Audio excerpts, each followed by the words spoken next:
살아계신 하늘의 하나님 아버지, 능력의 말씀으로 온 천지 만물을 창조하시고 지금도 그 말씀의 능력으로 창조하신 모든 피조물들에게 생명을 공급하시고 부여하신 질서대로 피조물들이 움직이도록 역사하고 계시는 살아계신 하나님을 찬양합니다. 사랑과 자비가 풍성하셔서 하나님을 배반하고 떠난 죄와 허물로 죽어버린 인생들을 예수 그리스도를 보내셔서 구원하시고 영을 구원하셨을 뿐만 아니라 이제 우리 주님 이 땅에 다시 보내셔서 우리의 죽을 몸도 썩을 몸도 죽지 않고 썩지 아니할 몸으로 회복하시고 저주받은 이 세상 만물을 처음처럼 본래처럼 회복하여 주님께서 공평과 정의로 만왕의 왕으로 왕위에 앉으셔서 다스리는 그 공평과 정의의 나라 천년왕국 하나님의 나라를 이 땅에 이루실 것을 믿습니다. 이날까지 그 구원을 위하여 회복을 위하여 재창조를 위하여 일하여 오신 하나님이 지금도 열심으로 일하고 계시고 이제 곧 그 끝을 맺으실 것을 믿습니다. 알파적으로 시작하신 그 일을 이제는 오메가로 마무리하셔서 예언하신 모든 예언을 성취하심으로 하나님의 구원과 하나님의 심판을 마무리하실 것을 믿습니다. 이 마지막 때에 악한 마귀는 우리의 관심을 세상을 향하여 돌리려고 이 땅의 온갖 일들을 일으키고 우리의 정신을 혼미하게 하지만 하나님의 은혜로 하나님 백성된 우리는 무엇이 중요한지를 깨달아 알고 하늘에 소망을 두며 다시 오실 주님을 만날 신부로 그렇게 변해가는 것을 성숙해가는 것을 기쁨으로 또 우리의 소망으로 삼고 살게 해주시니 감사합니다. 악한 마귀의 이 유혹의 손길을 이기게 하시고 이 땅을 어지럽히고 우리의 심령을 어둡게 만드는 이 악한 마귀의 괴계에서 우리를 지키시고 건져 주옵소서. 주님 오시는 그날까지 깨어있게 하시고 점도 흠도 티도 없는 예수님의 신부로 끝까지 남아 이리로 올라오라 하실 때에 공중에 오시는 우리 주님을 만나러 들려 올라가는 복된 하나님의 사람들이 되게 하여 주옵소서.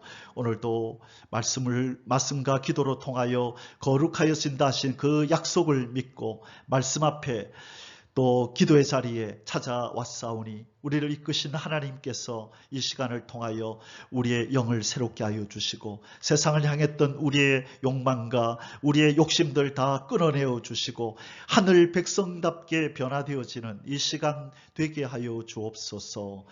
오늘 이 자리에 또 기도의 자리에 처음으로 참석하신 두 분에게 하나님 복을 주시고 하나님이여 그 마음속에 우리 하나님 들려주시는 음성을 들으며 그 마음에 격동함이 일어나게 하옵소서.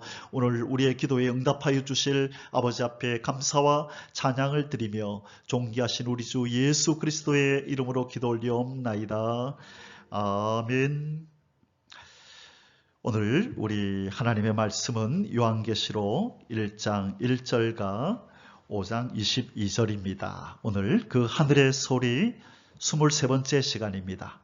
계속해서 종말의 이해를 돕는 이 문답 해설을 가지고 은혜를 나누고 있는데요. 오늘은 23번째 시간으로 제목은 요한계시록이 예수 그리스도의 계시라고 불리는 이유.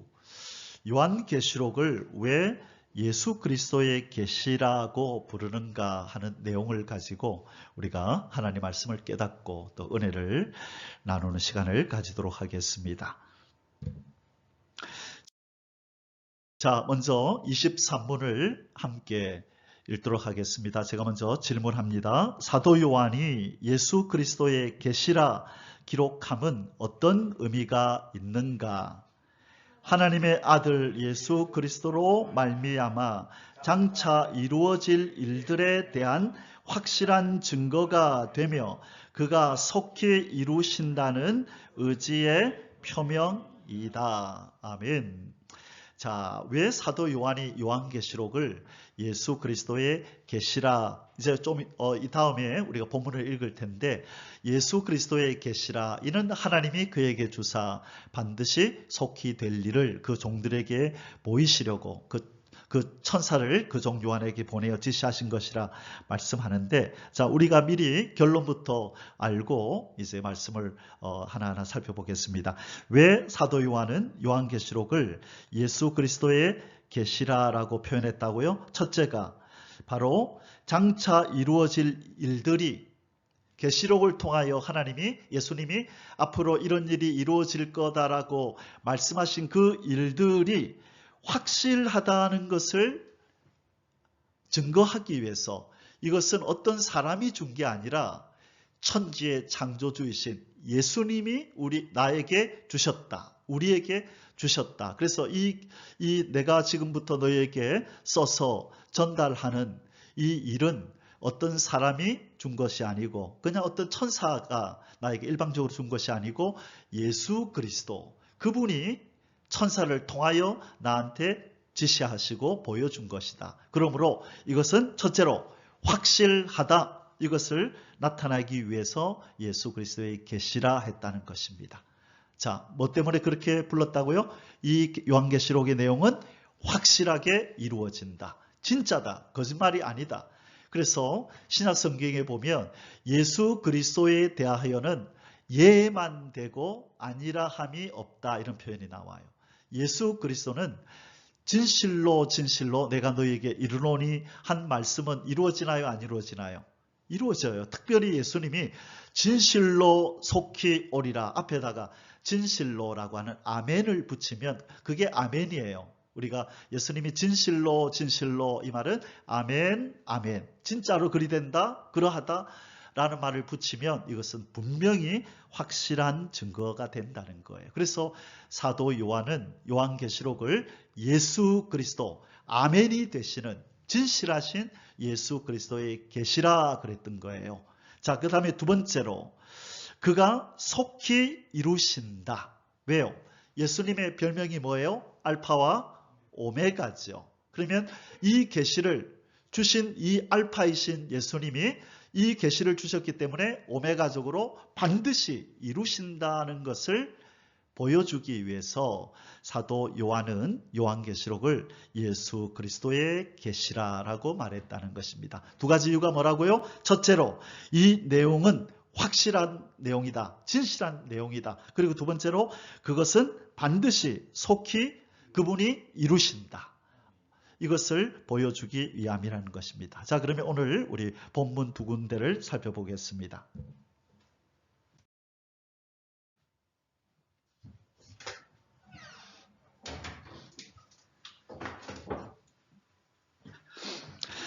요한계시록 1장 1절 먼저 우리 같이 읽겠습니다. 예수 그리스도의 계시라. 이는 하나님이 그에게 주사 반드시 속히 일어날 일들을 그 종들에게 보이시려고 그의 천사를 그 종 요한에게 보내어 알게 하신 것이라.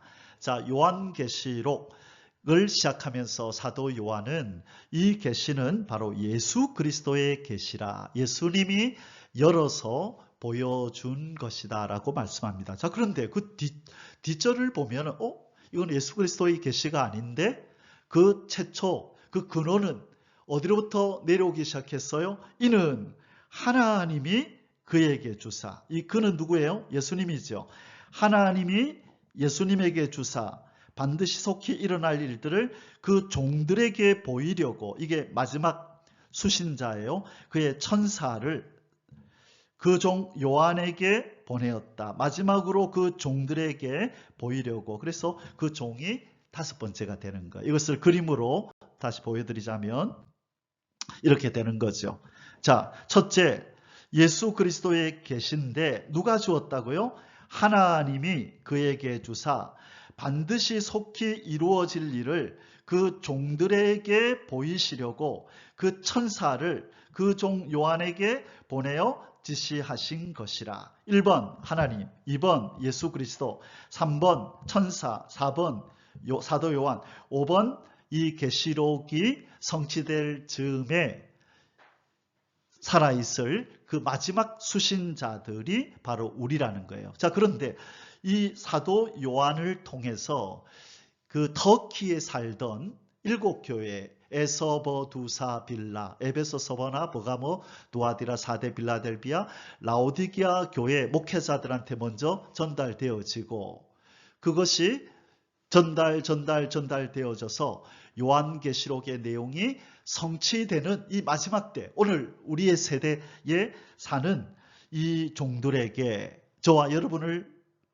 포함해서 이 마지막 시대에 사는 우리에게 전달하기 위해서 하나님이 이 어떤 순서대로 이렇게 이 과정을 통해서 우리에게 전달했다는 거예요. 마지막 수신자는 누구라고요? 우리라는 거예요. 그 종들에게 보이시려고, 예수님이 다시 오실 때 즈음에 살아있을 종들에게 보이시려고. 그래서 우리가 2주 전인가 이 내용을 나눴죠. 이 요한계시록은 과거에 다 이루어진 일입니까? 앞으로 재림의 주님 오실 때쯤 이루어질 일입니까? 재림의 주님이 오실 때 이루어질 일이라 그랬어요. 그래서 과거적 해석, 미래적 해석, 역사적 해석, 상징적 해석이 있다. 그래서 우리가 이 계시록은 어떻게 해석해야 되는지는 아주 중요하다 그랬어요. 그래서 이 내용은 바로 요한계시록은 예수님의 재림을 앞두고 그 전후에 일어날 일들을 기록한 것이라고 믿는 미래적 해석을 우리는 받아들여야 한다라고 말씀드렸어요. 이렇게 제가 말씀드리는 것은 제가 그냥 일방적으로 말씀드리는 것도 아니고 누가 사람에게 들어서 신학교에서 교수님들한테 배워서 그렇게 하는 것이 아니라 오늘도 제가 이번 주도 깊이 묵상했지만 성령께서 저에게 직접 말씀하셨고 또 어떤 두 사람을 통하여 저에게 이 말씀이 확실하다는 것을 그렇게 증거해 주셨기 때문에 저는 그래서 저한테만 그렇게 말씀하셨다면 내가 잘못 들었을 수도 있겠다 싶었지만 우리 오늘 오신 우리 두 분 권사님하고 집사님도 아시는 우리 박풍자 권사님, 불교계에 계시다가 예수님이 나오라 해서 예수님을 믿고 남은 생애 동안 주님과 늘 동행했던 그분이 하나 주님께서 저를 만나게 하셔가지고 박 목사가 하는 저 말이 맞다. 네가 옆에서 힘을 잃지 않도록 그를 도와라 해서 10몇 년 동안을 저와 함께 주님께서 있게 하시고 때가 돼서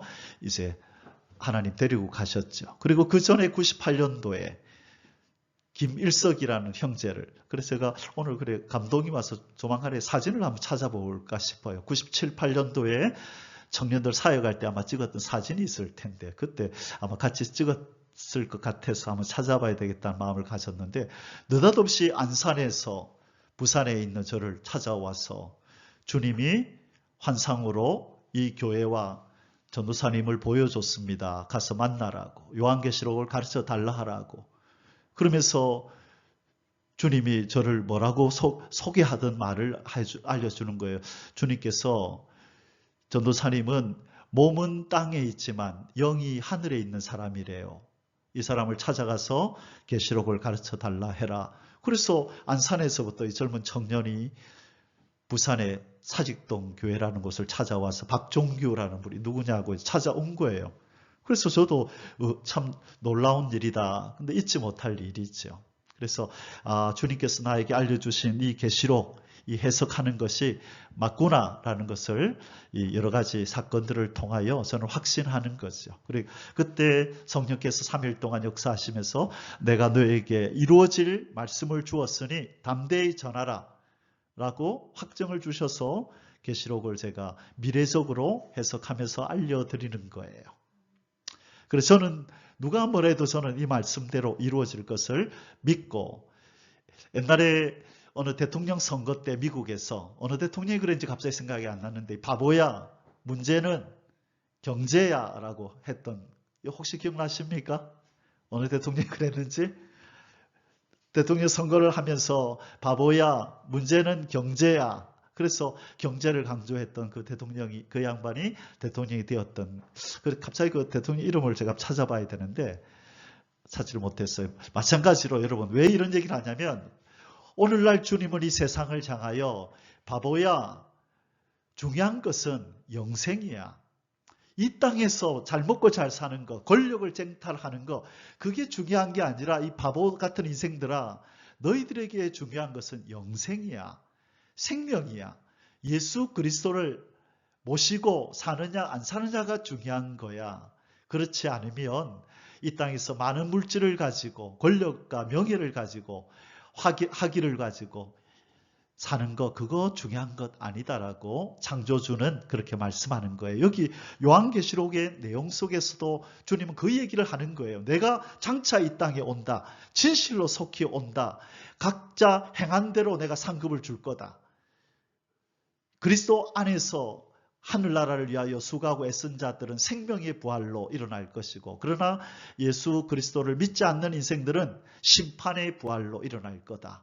그렇게 성경에서 말씀하고 있는데 이 땅에 이 무지한 인생들은 이것을 몰라요. 매스컴에서 많이 떠드는 그것이 중요한 일인 줄 알고 자나깨나 그 얘기만을 하고 살지요. 왜? 영이 죽었기 때문에. 무엇이 중한디? 중한 것을 모르는 거예요, 지금. 하나님 창조주는 뭐라 그런다고요?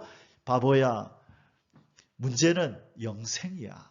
이 땅에서 길어봐야 100년, 110년 잘 먹고 잘 사는 거, 장수하는 거, 그게 문제가 아니라 영원한 생명을 천국에서 누리며 사느냐, 영원한 생명을 지옥의 형벌 속에서 사느냐, 그게 중요한 거란다. 인생들아, 그것이 너희들에게 가장 중요한 당면 과제란다. 왜 허탈한 일에 그래 신경을 쓰고 사느냐. 아무리 창조주가 말씀을 하셔도 이 땅에 악한 마귀가 우리의 눈을 가리고 귀를 가리고 우리의 삶을 분주하게 만들어서 주님의 말은 귀등에 들리지 않도록 관심 밖의 일이 되도록 그렇게 역사하는 게 어둠의 세력들이에요. 그래서 이 말씀을 들어야 되는 거예요. 들으면서 믿음이 생기는 거거든요. 아, 그렇구나. 이 세상이 지금 중요한 것은 예수 그리스도를 통하여 영생을 얻는 것이고 그분을 이제 기다리면서 그분을 사랑하고 그분을 닮아가는 것이 중요한 일이구나 하는 걸 깨달아야 되는 것입니다. 요한계시록의 마지막 수신자가 바로 우리들이라는 것 여러분 기억하시기를 바랍니다. 아멘. 자, 두 번째 요한복음 5장 22절을 읽겠습니다. 아버지께서 아무도 심판하지 아니하시고 심판을 다 아들에게 맡기셨으니 아멘. 보세요. 요한계시록은 처음에 누구한테 줬다 그랬어요? 하나님이 예수님한테 줬다 그랬죠. 그러면 이 일을 계획하고 준비한 분은 누구라는 거예요? 하나님에게 권한이 있다는 거지요. 이게 중요한 거예요. 그래서 예수님이 이 땅에서 사역을 마치고 이제 승천하시려고 할 때 주님, 제자들이 묻잖아요. 예수님 언제 오십니까? 이 세상 마지막에는 어떤 일이 있습니까? 할 때 그때는 너도 모르고 나도 모르고 천사들도 모르고 누구만 안다고요? 아버지 하나님만 아신다. 그분이 역사의 주관자시고 나 또한 구원의 역사에 있어서 아버지의 명을 쫓아 행하는 그런 역할을 할 뿐이다. 그래서 구원에 있어서요, 성부 하나님은 구원을 계획하시고 성자 예수님은 구원의 길을 만드시고 성령 예수님은 성부와 성자가 만들어 놓은 구원을 인간들에게 전달하는 그 일을 성령님이 하시는 거예요. 그래서 예수님도 이 땅에 계시면서 나는 내가 임의로 말하거나 행동하지 않는다. 아버지가 하라는 말을 하고 아버지가 하라는 일을 나는 할 뿐이다. 아버지는 나보다 크시다. 구원을 행하는 일에 있어서는 아버지가 모든 것을 주도하시고 명령하신다. 그러나 나와 아버지는 하나다. 모순되는 말을 하죠. 아버지는 나보다 크시다. 그것은 사역면에서 아버지가 계획한 일을 나에게 명하시는 것이고 존재론적으로 아버지와 나는 하나다. 똑같다. 그것은 뭐냐면 아버지도 하나님이고 나도 하나님, 신이다. 그러니까 신분적으로는 같지만 사역면에서는 하는 일이 다르다는 거예요. 그런데 요한복음 5장 22절에서요. 예수님이 이 땅에 계실 때 예수님이 이걸 알고 계신 거예요. 아버지께서 아무도 심판하지 아니하시고 심판을 다 나에게 아들에게 하나님이 맡겼다. 왜? 오늘 이제 우리는 그 내용을 공부할 거예요. 왜 아버지가 직접 주도하지 않으시고 심판도 마지막 이 종말의 역사를 예수님이 직접 하나님이 직접 주도하지 않으시고 왜 예수님한테 맡겼을까요? 자, 그 내용이 이제 요한계시록에 가면 조금 더 구체적으로 나오는데요. 여기를 한번 보겠습니다. 자, 우리 조금 해설을 좀 하고 또 요한계시록으로 갈게요. 자, 사도 요한이 이 책의 기원, 이 책이 누구로부터 왔는지, 요한계시록이라는 이 책이 누구로부터 왔는지, 그리고 이 성취 여부가 확실하다는 이 두 가지를 아까 얘기했죠. 예수 그리스도의 계시라 함은 이것이 예수님께로부터 확실히 왔다. 이건 확실히 이루어진다. 그리고 속히 이분이 반드시 이루고야 말 거라는 것을, 성취가 확실하다는 것을 나타내기 위해서 예수 그리스도의 계시라는 말을 썼다는 것을 이렇게 표현합니다. 사도 요한은 그의 계시가 그리스도께로부터 내렸다는 사실을 통하여 책의 기원과 성취 여부에 관하여 더없이 확실하고 완전한 것임을 나타내고 있다. 자, 앞에서 제가 설명드린 것의 복습입니다. 왜 예수 그리스도의 계시라고 했다고요? 이것은 예수님이 명하셨기 때문에 확실히 이루어진다. 그 성취가 확실하다는 것을 강조하기 위해서 알파와 오메가 되신 신이신 예수님이 나에게 주셨기 때문에 이것은 확실하게 이루어진다는 것을 강조하기 위해서 그 표현을 썼다고 말씀드렸어요. 정녕 이루고자 하시는 그리스도의 의지와 예정이 사도 요한에게 확실하게 보여진 것이다. 예수님이 이루지 않을 것 같으면 왜 사도 요한을 남겨서 자, 기록하라, 왜 그렇겠어요? 그렇죠? 쓸데없는 일, 무의미한 일이라면 그렇게 안 하죠. 그런데 예수님은 어디에서부터 사도 요한에게 요한계시록을 기록하게 할 것을 암시하셨을까요? 여러분 혹시 아십니까? 성경 어디에서 내가 사도 요한을 통하여 내가 다시 오는 이 내용을 기록하게 할 거다라는 것을 미리 암시하셨어요. 어디에서? 요한복음 21장에서 베드로가, 예수님이 베드로에게 묻잖아요. 베드로야, 너는 지금 네가 원하는 대로 마음대로 다니지만 나중에는 네가 띠띠고 네가 원하지 않는 곳으로 가게 된다. 그래서 베드로가 어떻게 죽게 될 것을 미리 예언했죠. 그래서 베드로가 궁금한 거예요. 예수님, 그런데 예수님 그 품에 안겨있는 저 요한은 쟤는 어떻게 되는데요? 라고 물을 때 뭐라고 그랬어요? 내가 다시 올 때까지 그를 남겨둔다 할지라도 너와는 상관이 없다. 실은 그 말이 그를 통하여 내가 요한계시록을 기록하게 할 것이라고 하는 그 암시였던 거예요. 근데 그 당시에 제자들은 사도 요한은 그러면 안 죽는다는 이야기네? 예수님 오실 때까지 안 죽는다는 이야기네? 그렇게 오해를 했죠. 그러나 그것이 아니라 예수님은 제자들이 다 순교를 당하고 마지막으로 사도 요한이 남았을 때 반모섬에서 나타나셔서 요한아 기록하라. 예수님이 다시 오실 때 어떤 일이 일어날지를 보여주는 것. 그것이 바로 이 사도 요한은 다시 오신 예수님을 본 거나 다름이 없다는 뜻이에요. 자, 그것이 성경 어디에 나온다고요? 요한복음 21장에 기록되어 있습니다.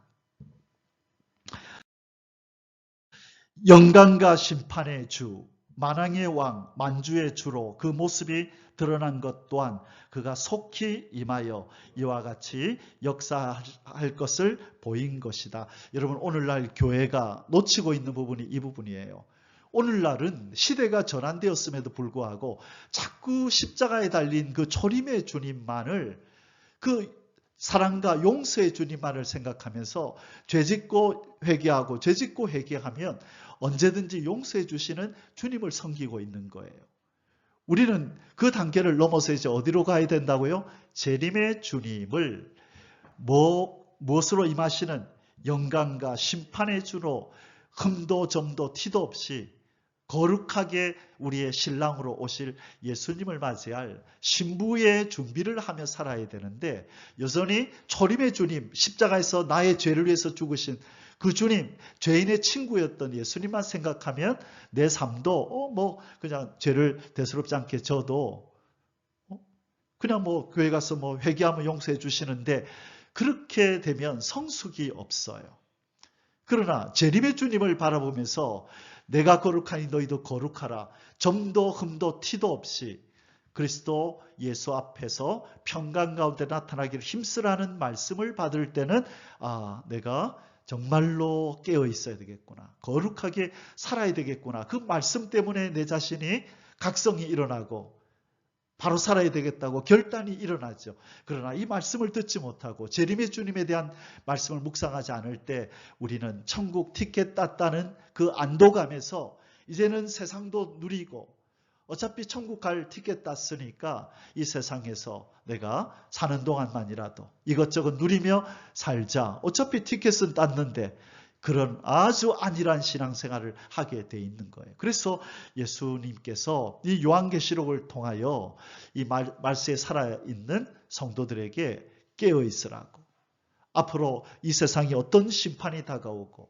마귀가 어떻게 공격해오고 이제 예수님이 이제 오실 때가 임박하다는 이 사실을 알리면서 그의 신부들이 깨어있기를 소원하셔서 바로 요한계시록을 우리에게 허락하신 줄 믿습니다. 그래서 종말론, 이 요한계시록을 묵상하지 않는 성도들은 깨어있을 수가 없어요. 깨어있을 수가 없어요. 그래서 오늘날 깨어있는 예수의 신부들은 다 이 요한계시록 예언의 말씀을 통하여 주님의 오실 때를 기다리며 영의 양식을 삼고 사는 거예요. 그런데 이것을 영의 양식으로 삼지 않으면 자기들은 못 깨달아요.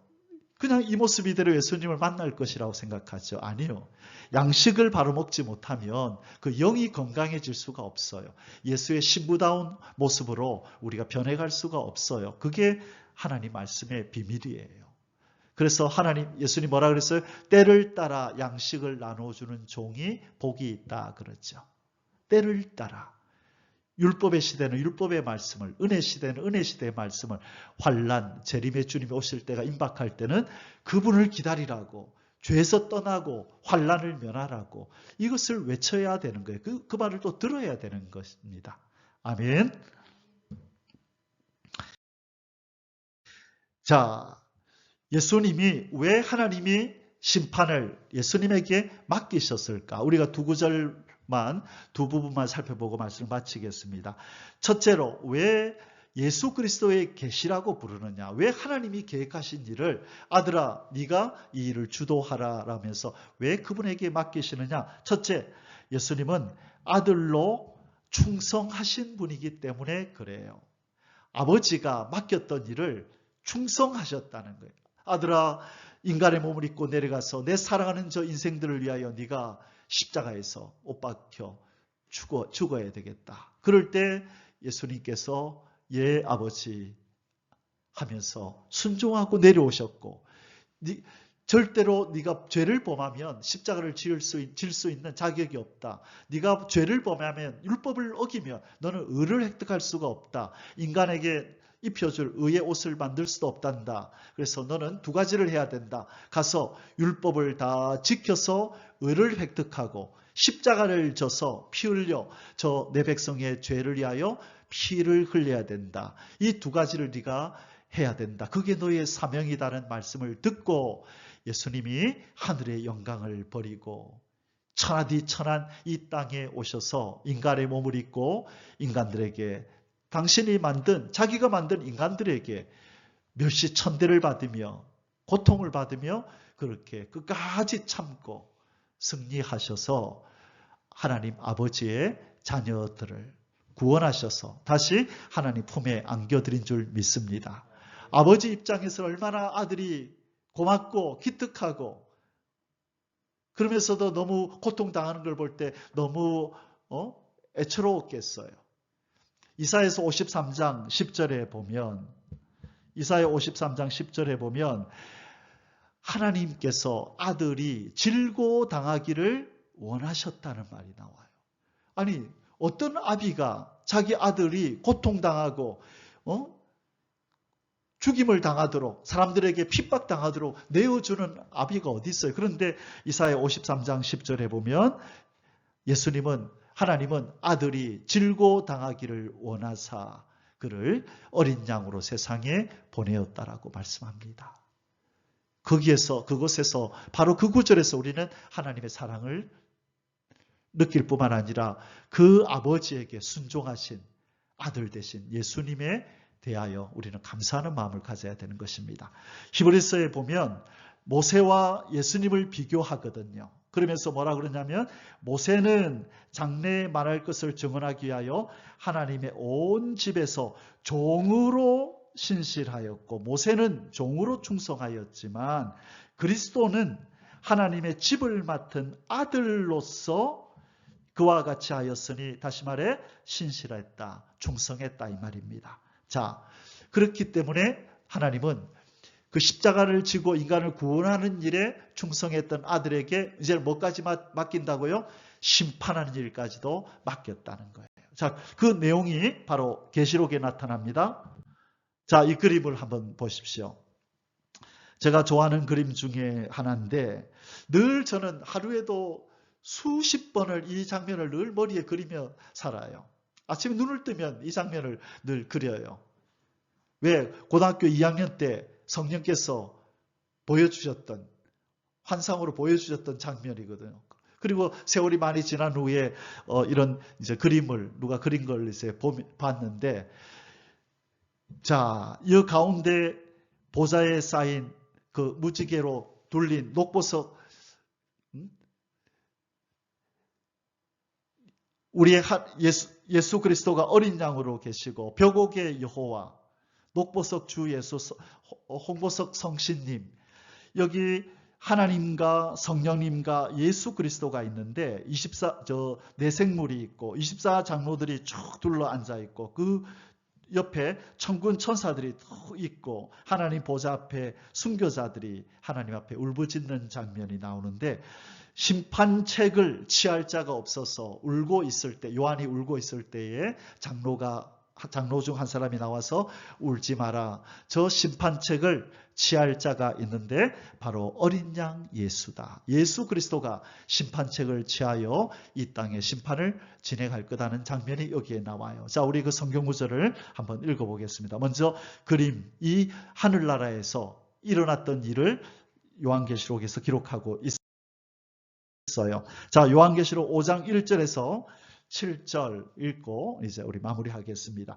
자, 같이 한번 읽겠습니다. 내가 보매 보좌에 앉으신 이의 오른손에 두루마리가 있으니 안팎으로 썼고 7인으로 봉하였더라. 또 보매 힘있는 천사가 큰 음성으로 외치기를 누가 그 두루마기를 펴며 그 인을 떼기에 합당하냐 하나 하늘 위에나 땅 위에나 땅 아래에 능히 그 두루마리를 펴거나 보거나 할 자가 없더라. 그 두루마리를 펴거나 보거나 하기에 합당한 자가 보이지 않기로 내가 크게 울었더니, 여러분 이 두루마리가 뭐냐? 이것은 심판을, 이 역사를 진행해서 이제는 이 땅에 심판을 내리는 책이에요. 그래서 누군가가 이것을 취할 수 있는 자격이 있는 자가 취해서 인을 떼야만 그 역사가 지구 땅에 전개가 되는 거예요. 근데 아무도 그것을 뗄 자가 없으니 죽임당한 순교자들이 하나님 우리 원한 갚아주십시오.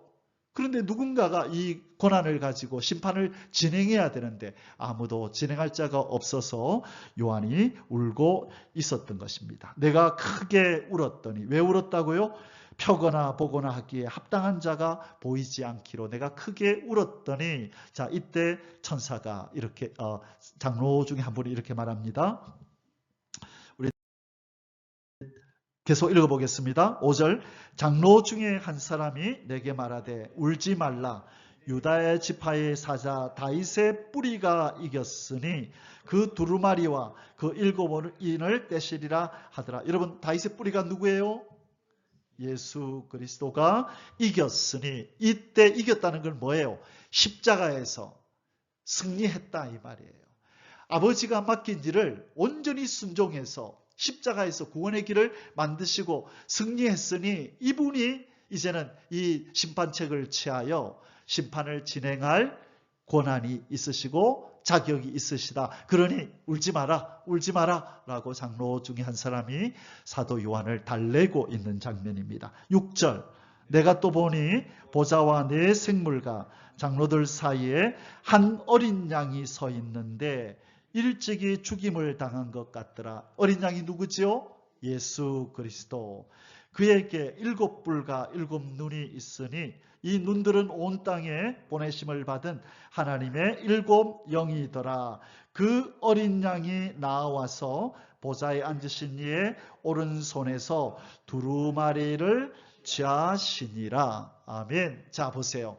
예수님이 자격이 있으시죠.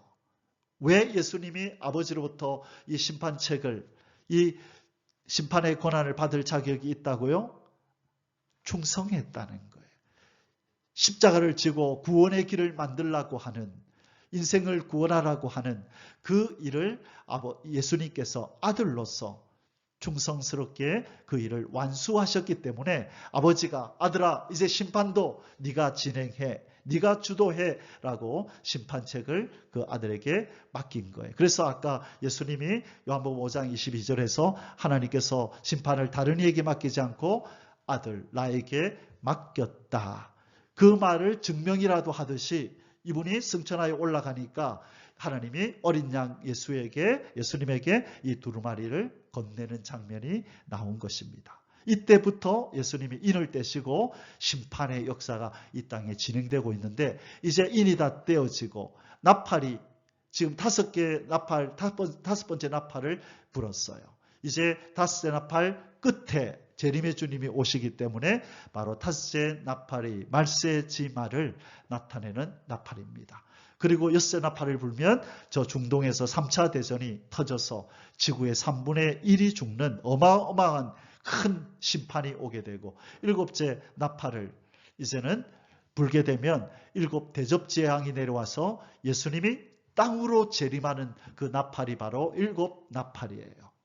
그래서 지금은 5째 나팔, 공중에 예수님이 오시는 나팔이 부러졌고 그 끝부분에 다가오고 있기 때문에 이 세상은 지금은 영적으로 환란이 극심한 시대가 바로 5째 나팔 시대인 겁니다. 지금 우리가 그 시대에 살고 있는 줄 믿습니다.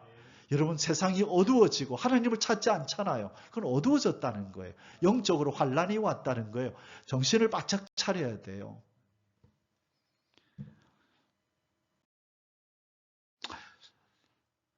자, 마지막 부분입니다. 탄생을 통하여 종말의 시작을 알리신 그리스도. 여러분 종말은 언제부터라고요? 예수님의 초림이 바로 종말의 시작이고 그게 히브리서 1장 1절에서 2절에 나와요.